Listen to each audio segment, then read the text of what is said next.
hayotiy energiya manbai kursida sizga beradigan bitta muhim informatsiya bor. Bu qanaqa informatsiya? Misol uchun, hamma shundoq qiladi. Energiyasi kuchayib ketadi-ku, vibratsiya kuchayib ketadi-ku. Mana shu energiya, vibratsiya kuchayib ketganda u bitta energiyaga to'ldida и hamma ishlarni qilishni boshlaydi-da, lekin раздражённый, ya'ni qanaqadir biroz agressiv holatda yuradi.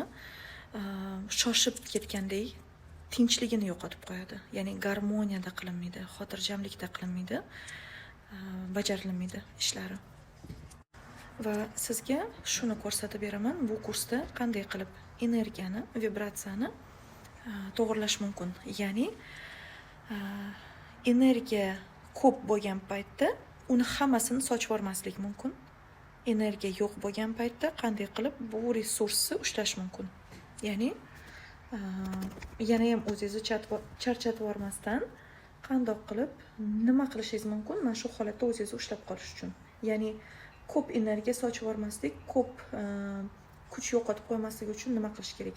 Mana shularni o'rgatib beraman sizga. Mana shu biz qaysidir kun davomida, qaysidir daqiqalarda, vaqtlarda ko'p energiya, kam energiya yo'qotamiz-ku, mana shu balansi yo'q. Ya'ni balansirovkasi yo'q. Mana shuni ham sizga ko'rsatib o'rgatib beraman.